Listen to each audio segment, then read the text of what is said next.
Hello students, welcome to the online classes by SCM Children's Academy, Haldor. So as you know that we were doing our first chapter of biology, that is the fundamental unit of life, cell. And this is a part 2 of the video. In previous video we have studied about the cellular organism and cell theory, right? So in this video we are going to discuss the structure of a cell. Here is your cell, right? Now see the structure of cell. Cell is generally compose of three basic components होते हैं हर cell में. कौन कौन से? Cell wall and cell membrane, second is nucleus and third is cytoplasm. Now what is cell membrane? Cell membrane और we can call it plasma membrane. Plasma membrane is the covering of cell that separates the content of cell from its external environment.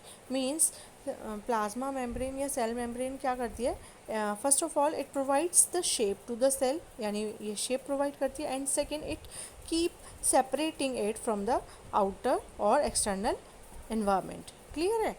यानी जो out एक cell के out में भी काफ़ी सारी sales होती होंगी, उनसे ये उस सेल मेम्ब्रेन जो है एक पर्टिकुलर सेल को क्या करती है? अलग करती है, डिफ्रेंशिएट करती है. Clear?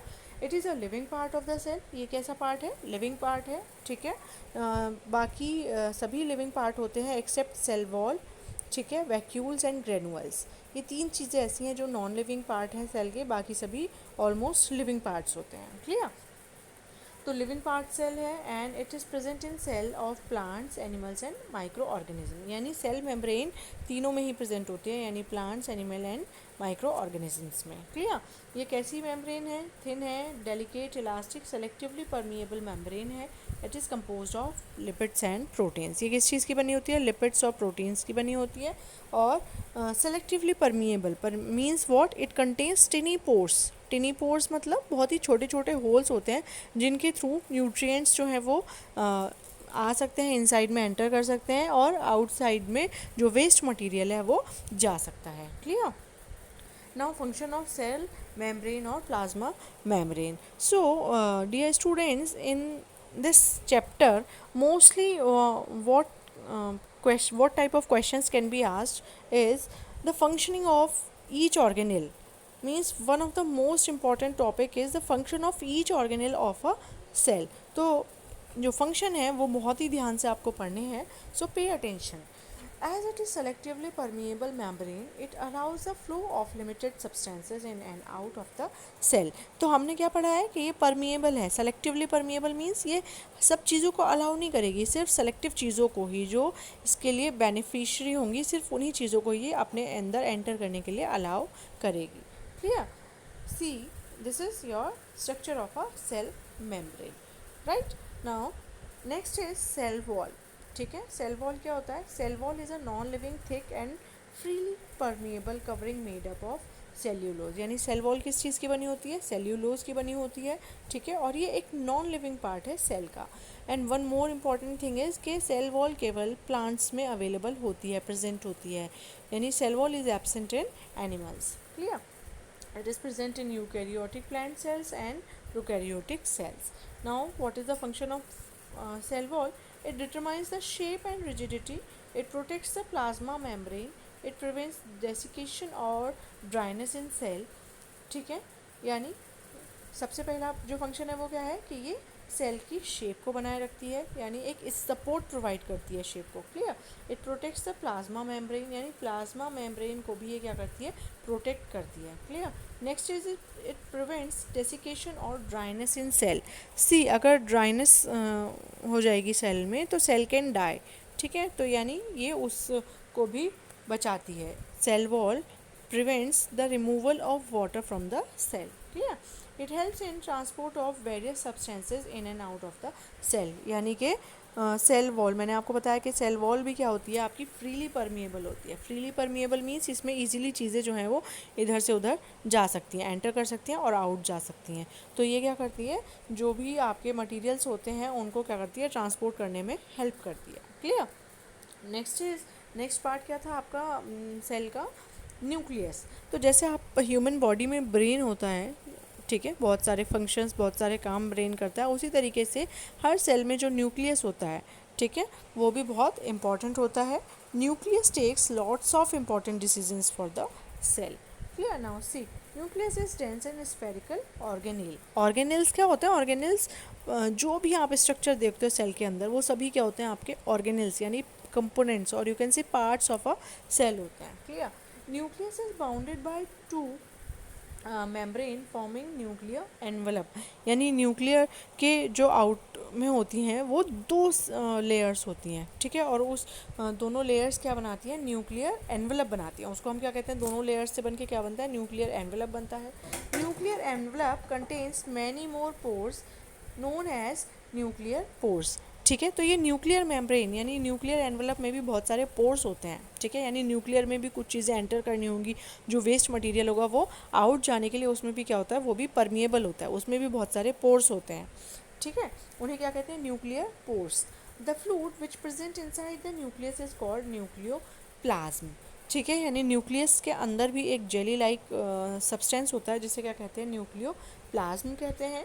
Nucleus contains chromosomes and chromosomes contain genes which are the centres of genetic information, यानी न्यूक्लियस में क्या होता है? क्रोमोसोम्स होते हैं, ठीक है, क्रोमोसोम्स के बारे में हम पढ़ेंगे आगे, ठीक है। तो क्रोमोसोम्स क्या होते हैं? क्रोमोसोम्स में हमारे जीन्स होते हैं, ठीक है, और जीन्स को क्या कहा जाता है? हमारा जो आपकी हेरिडिटी जाती है, यानी आपने कई बार सुना होगा कि हम वी से दैट के किसी बच्चे को देख के हम कहते हैं कि ये बच्चा बिल्कुल अपने पापा पे गया है, इसके here is just like mother, इस टाइप से हम बोलते हैं। तो वो किस वजह से कहते हैं? वो जेनेटिकली कुछ इन्फॉर्मेशंस जो हैं वो अपने पेरेंट्स से किस में जाती हैं? चाइल्ड्स में जाती हैं। तो वो किसके थ्रू जाती हैं? ये क्रोमोसोम्स में जो जीन्स होते हैं उसी की हेल्प से ये ट्रेट्स, ये कैरेक्टरिस्टिक्स जो हैं वो पेरेंट्स से चाइल्ड में क्या होती हैं? ट्रांसफ़र होती हैं, ठीक है। तो वो कंटेंट यानी जो जेनेटिक इन्फॉर्मेशन को पेरेंट से चाइल्ड में लेके जाता है वो कंटेंट क्या होता है? क्रोमोसोम्स, और क्रोमोसोम्स में क्या होते हैं? जीन्स होते हैं, ठीक है, वो किसके अंदर होते हैं? हमारे न्यूक्लियस में प्रेजेंट होते हैं। क्लियर?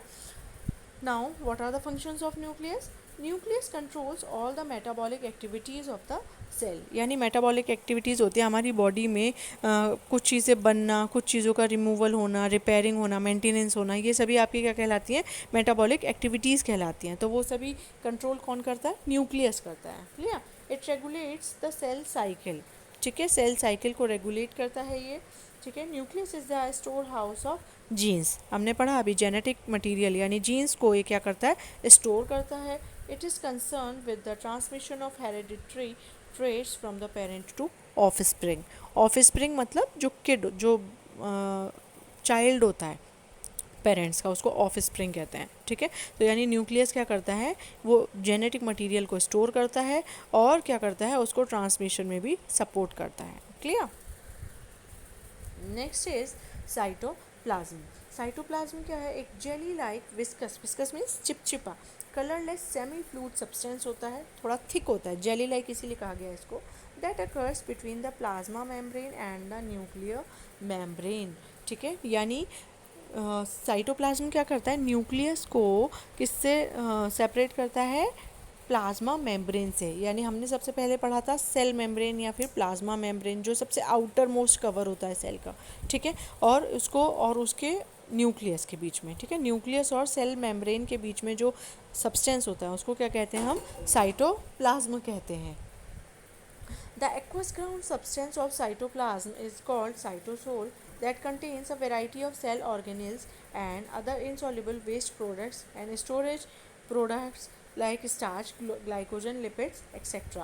मीन्स क्या कि इसी में साइटोप्लाज्म में एक और सब्सटेंस होता है, एक सोल्यूशन टाइप का होता है, उसे साइटोसोल कहते हैं, जिसमें क्या होता है? जिसमें सभी ये सेल ऑर्गेनेल्स होते हैं। सेल ऑर्गेनेल्स मतलब जितने भी आप सेल के अंदर जितने भी सब्सटेंसेस देखते हो वो सभी क्या होते हैं? इस साइटोसोल में क्या होते हैं, ठीक है, मतलब फिक्स होते हैं अपनी अपनी पोजीशंस पे। क्लियर है? जैसे और इसके अलावा क्या होता है? बहुत सारे इनसॉल्युबल वेस्ट प्रोडक्ट्स को भी ये क्या करता है? स्टोर करता है, ठीक है, जैसे स्टार्च हुआ, ग्लाइकोजन हुआ, ठीक है, right? Now what are the functions of cytoplasm?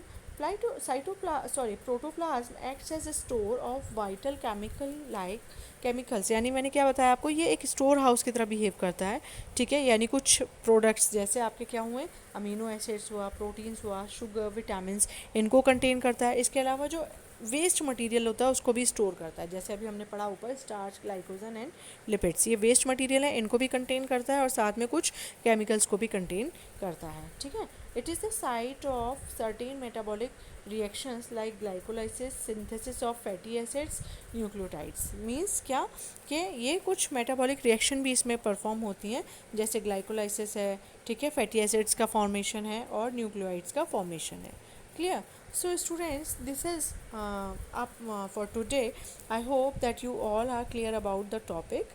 Right now, prefer your book for the detailed summary of this chapter. Right, and if you find any doubt, then you can call us. Right. Thank you. Have a nice day.